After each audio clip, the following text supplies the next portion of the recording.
Welcome to Jai astro Tamil. இன்னைக்கு சம்பத்து தாரை அப்படின்னா என்ன அப்படின்னு தெரிஞ்சுக்கலாம். சம்பத்துங்கிறது செல்வ செழிப்பு அப்படின்னு அர்த்தம். தாரைன்றது நட்சத்திரம். இப்போ ஒவ்வொரு நட்சத்திரக்காரர்களுக்கும் அவங்களுக்கு உண்டான சம்பத்து தாரை என்ன அப்படின்னு தெரிஞ்சுக்கிட்டிங்கன்னா உங்களுக்கு தன வரவு தடையில்லாமல் கிடைப்பதற்கு இது ஒரு ஷார்ட்கட் ரூட்டாக இருக்கும். பொதுவாக ஜோதிடத்தில் யாரும் இது இவ்வளோ விரிவாக சொல்ல மாட்டாங்க. ரொம்ப நுணுக்கமான விஷயம் இது. அதனால் இது சமீப காலமாக தான் இந்த சம்பத்து தாரையை பற்றி அதிகம் வெளியில் சொல்கிறாங்களே தவிர மற்றபடி இது ஜோதிடர்கள் மட்டுமே இதனுடைய பலனை அனுபவிச்சுட்டு அவங்களுக்கு மட்டுமே பார்த்துட்டு அவங்க ஃபேமிலிக்குள்ளேயே இது ஒரு சீக்ரெட்டாக வச்சுட்டு இருந்தாங்க. பொதுமக்களுக்கு இது அதிகமாக வெளிப்படுத்தியது கிடையாது. இப்போ எல்லாருமே இப்போ வெளியில் ஜோதிட ரகசியங்கள் எல்லாம் மீடியாக்கள் வந்ததுக்கப்புறம் நல்லா வெளிப்படையாக தெரிய ஆரம்பிச்சிடுச்சு. இதனால் என்னென்னா இப்போ நம்ம எல்லாருமே பார்க்கக்கூடியவர்கள் எல்லாருமே அவங்களுடைய நட்சத்திரம் என்னன்னு தெரிஞ்சுக்கிட்டு அவங்களுடைய சம்பத்து தாரையை தெரிஞ்சுக்கிட்டு அதற்குரிய தெய்வம் அதற்குரிய கிரகங்களை வழிபடும் பொழுது உங்களுக்கு தடையில்லாத செல்வ செழிப்பு தடையில்லாத பணவரவு கிடைக்கும். இப்போது இந்த வீடியோ பார்த்துட்ருக்கிற உங்களுடைய ஃபேமிலியில் ஹஸ்பண்டாக இருக்கட்டும், ஒய்ஃபாக இருக்கட்டும், இல்லை உங்கள் வீட்டில் இருக்கக்கூடிய பெரியவர்கள் அவங்களாக இருக்கட்டும், குழந்தைகளாக இருக்கட்டும், எல்லாருக்குமே ஒவ்வொரு நட்சத்திரம் இருக்கும். அந்த நட்சத்திரத்துக்கு உண்டான சம்பத்து தாரை தெரிஞ்சு வச்சுக்கிட்டா ஒவ்வொருத்தருக்கும் தனித்தனியான தாரை தான் வரும். அதனால் நீங்கள் அதை தெரிஞ்சுக்கிட்டு அதை ஆக்டிவேட் பண்ணும் பொழுது உங்களுக்கு லைஃப் லாங் பணத்தடைங்கிறது இருக்காது. அந்த தெய்வத்தை வசியம் பண்ணுற மாதிரி உங்களுக்கு கடவுள் யார் மூலமாக பணம் வரணும் அப்படிங்கிறத தெரிஞ்சுக்கிட்டு அவங்கள வணங்கி அந்த கிரகத்தை ஆக்டிவேட் பண்ணும்போது உங்களுக்கு தடையில்லாத தனவரவு கிடைக்கும். அதே போல் தொழில் ஆரம்பிக்கிறீங்கன்னா இந்த சம்பத்து தாரை அன்னைக்கு நீங்கள் தொழில் ஆரம்பிக்கலாம். இந்த சம்பத்து தாரை இருக்கிறவங்க கிட்ட நீங்கள் ஒரு அவங்க மூலமாக தான் உங்களுக்கு அந்த நட்சத்திரக்காரர்கள் உங்களுக்கு பணத்தை கொடுக்கக்கூடியவங்களாக இருப்பாங்க. அதே போல் அவங்க கிட்டேருந்து நீங்கள் பணம் வாங்கினீங்கன்னா உங்களுக்கு பணம் பெருகும். அவங்க கையால் 10 ரூபா வாங்கிட்டு ஒரு தொழில் ஆரம்பிக்கிறீங்கன்னா உங்களுக்கு அந்த தொழில் ஒரு பல கோடி மதிப்பு கொடுக்கக்கூடிய அளவுக்கு ஒரு உயர்ந்த நிலைக்கு வரக்கூடிய ஒரு அமைப்பை உருவாக்கி கொடுக்கும். இதுதான் சம்பத்து தாரையோட தாற்பயம். இப்போ 27 நட்சத்திரங்களுக்கும் ஒவ்வொரு சம்பத்து தாரை இருக்குது. அது என்னென்னு பார்க்கலாம்.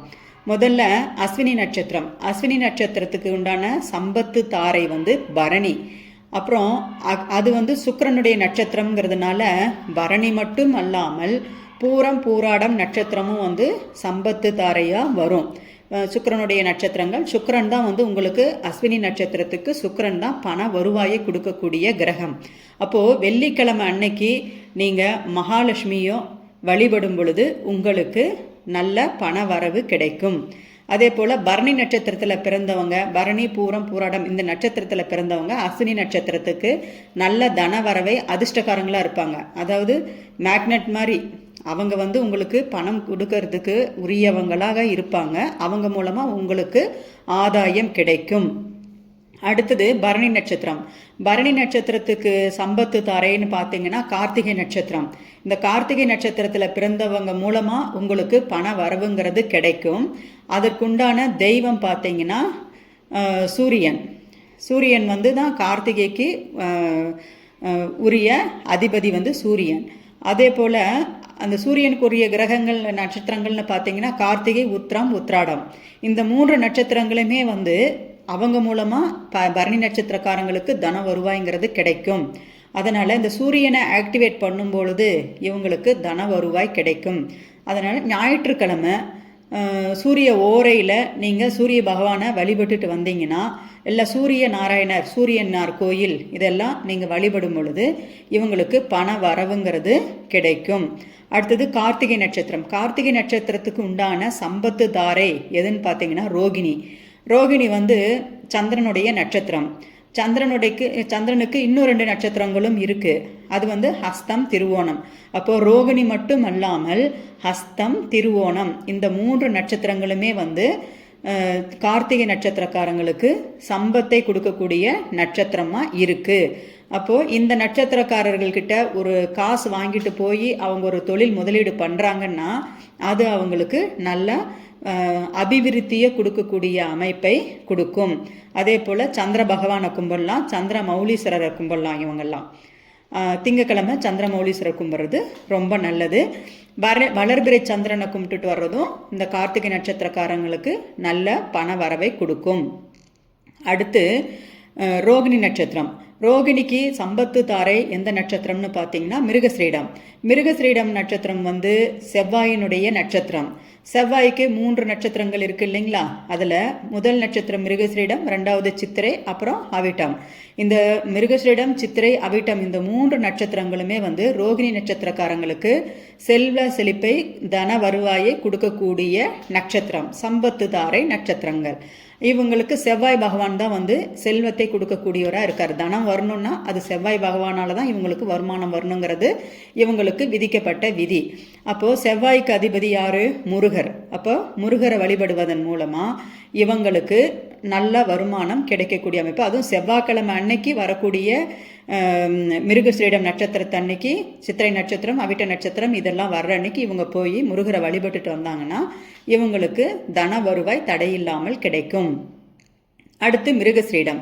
மிருகஸ்ரீடம் நட்சத்திரத்துக்கு வந்து திருவாதிரை தான் சம்பத்து தாரை. திருவாதிரை ராகுவின் நட்சத்திரம். ராகுவுக்கு இன்னும் 2 நட்சத்திரங்கள் இருக்குது. அது சுவாதி, சதயம். அப்போது இவங்களுக்கு யோகக்காரகன் தனத்தை கொடுக்கக்கூடியவர் வந்து ராகு பகவான். அப்போது இந்த ராகு பகவான் வந்து மிருகஸ்ரீடத்துக்கு தன வருவாயை கொடுக்கக்கூடிய கிரகமாக இருக்கிறதுனால அவரோட சார்ந்த நட்சத்திரம் திருவாதிரை, சுவாதி, சதயம் இந்த 3 நட்சத்திரங்களுமே மிருகஸ்ரீடத்துக்கு சம்பத்து தாரையை கொடுக்கக்கூடிய நட்சத்திரமாக வருது. இது செவ்வாய்க்கிழமை. மிருகஸ்ரீடம் வந்து செவ்வாயோட நட்சத்திரமா. செவ்வாய்க்கிழமை ராகு காலத்தில் நம்ம துர்க்கையை வழிபடும் பொழுது இவங்களுக்கு இந்த சம்பத்து தாரை ஆக்டிவேட் ஆகும், பண வருவாய் தடையின்றி கிடைக்கும். அப்புறம் திருவாதிரை. திருவாதிரைக்கு வந்து புனர்பூச நட்சத்திரம் தான் சம்பத்து தாரையாக வருது. புனர்பூசம் குருவின் நட்சத்திரம். இந்த குருவுக்கும் ஒவ்வொரு கிரகத்துக்குமே 3 நட்சத்திரங்கள் வருது இல்லைங்களா? அதில் புனர்பூசம் 1, விசாகம், பூரட்டாதி இந்த 3 நட்சத்திரங்களுமே குருவின் நட்சத்திரமாக வர்றதுனால திருவாதிரை நட்சத்திரத்தில் பிறந்தவங்களுக்கு சம்பத்தை கொடுக்கக்கூடிய தன வருவாய் கொடுக்கக்கூடிய நட்சத்திரங்கள் புனர்பூசம், விசாகம், பூரட்டாதி. இது வியாழக்கிழமை அன்னைக்கு இவங்க குரு பகவானை வழிபடும் பொழுது இவங்களுக்கு இந்த தன வருவாய் கிடைக்கும். அதே போல் இந்த புனர்பூசம், விசாகம், பூரட்டாதி நட்சத்திரக்காரங்களை வந்து இவங்க பிஸ்னஸ் பார்ட்னராகவோ மற்ற எந்த ஒரு விஷயங்களுக்கும் இவங்களோட நட்பு வைத்து கொள்ளும் பொழுது இவங்க மூலமாக அவங்களுக்கு தன வருவாய் ஆதாயங்கள் கிடைக்கும். அடுத்தது புனர்பூசம். புனர்பூசம் நட்சத்திரத்துக்கு சம்பத்து தாரைன்னு பார்த்தீங்கன்னா பூசம் நட்சத்திரம். அப்புறம் சனி பகவான், அது அதனுடைய அதிபதி வந்து சனி பகவான். அப்போ சனி பகவான் வந்து புனர்பூசத்துக்கு பண வருவாயை கொடுக்கக்கூடிய கிரகமாக வந்துடுறாரு. அவருடைய இன்னும் இருக்கிற 2 நட்சத்திரங்கள்னு பார்த்தீங்கன்னா அனுஷம், உத்திரட்டாதி. அப்போது பூசம், அனுஷம், உத்திரட்டாதி நட்சத்திரங்கள் புனர்பூச நட்சத்திரத்துக்கு சம்பத்து தாரை நட்சத்திரங்களாக வருது. அப்போது சனிக்கிழமை அன்னைக்கு சனி பகவானை இவங்க வழிபடும் பொழுது இந்த புனர்பூச நட்சத்திரக்காரங்களுக்கு தன வருவாய்ங்கிறது தடையில்லாமல் கிடைக்கும். இவங்க என்ன தனத்தை கொடுக்கக்கூடியவரே வந்து சனி பகவான் தான் இவங்களுக்கு. அதனால் இந்த சனி பகவானின் ஆதிக்கம் உள்ள நட்சத்திரக்காரர்களோட இவங்க பிஸ்னஸ் தொடர்பு வைத்து கொள்ளும் பொழுது இவங்களுக்கு நல்ல தன வருவாய் கிடைக்கும். ஒரு வியாபாரம் பண்ணணும்னா கூட சனி ஆதிக்கம் உள்ளவர்கள், உடல் ஊனமுற்றவர்களுக்கு முதல் வியாபாரமாக இவங்க கொடுத்தாங்கன்னா அன்னைக்கு நாள் முழுக்க இவங்களுக்கு நல்ல தன வருவாய் கிடைக்குங்க. ஒரு காய்கறி விற்கிறவங்களே கூட ஒரு சனி ஆதிக்கம் உள்ளவங்களுக்கு ஒரு காய் முதல்ல அவங்களுக்கு ஒரு லாப நட்டம் பார்க்காம 5 ரூபா கம்மியாக கூட ஒரு காய் அவங்கக்கிட்ட விற்றாங்கன்னு வைங்க, அன்னைக்கு வந்து ஃபுல்லாக கிளியர் ஆகி லாபத்தில் அவங்க காசு எடுத்துகிட்டு போவாங்க. இதுதான் வந்து சம்பத்து தாரையோட மகிமை. அடுத்தது பூச நட்சத்திரம். பூச நட்சத்திரத்துக்கு சம்பத்து தாரைன்னு பார்த்தீங்கன்னா ஆயில்ய நட்சத்திரம். இது புதனுடைய நட்சத்திரம். புதனுக்கு இருக்கக்கூடிய இன்னும் 2 நட்சத்திரங்கள்னு பார்த்தீங்கன்னா ஆயில்யம், கேட்டை, ரேவதி. இந்த 3 நட்சத்திரக்காரர்களும் பூச நட்சத்திரத்துக்கு தனத்தை அள்ளி கொடுக்கக்கூடியவங்களாக இருப்பாங்க. அப்போது புதன் கிரகம் தான் வந்து பூச நட்சத்திரத்துக்கு செல்வத்தை கொடுக்கக்கூடிய கிரகம். அப்போது இவங்க எந்த வேலையை ஆரம்பிக்கணும்னாலும் புதன்கிழமை அதை செஞ்சாங்கன்னா அதுலேயும் ஆயில்ய நட்சத்திரம், கேட்டை நட்சத்திரம், ரேவதி நட்சத்திரம் வர்ற அன்னைக்கு இவங்க ஒரு புது காரியத்தை செய்ய ஆரம்பித்தாங்கன்னா அது அவங்களுக்கு நல்ல அதிர்ஷ்டமான அமைப்பாக இருக்கும், நல்ல தன வருவாயை கொடுக்கக்கூடிய அமைப்பாக இருக்கும், சேமிப்பு மிகுதியாகும்.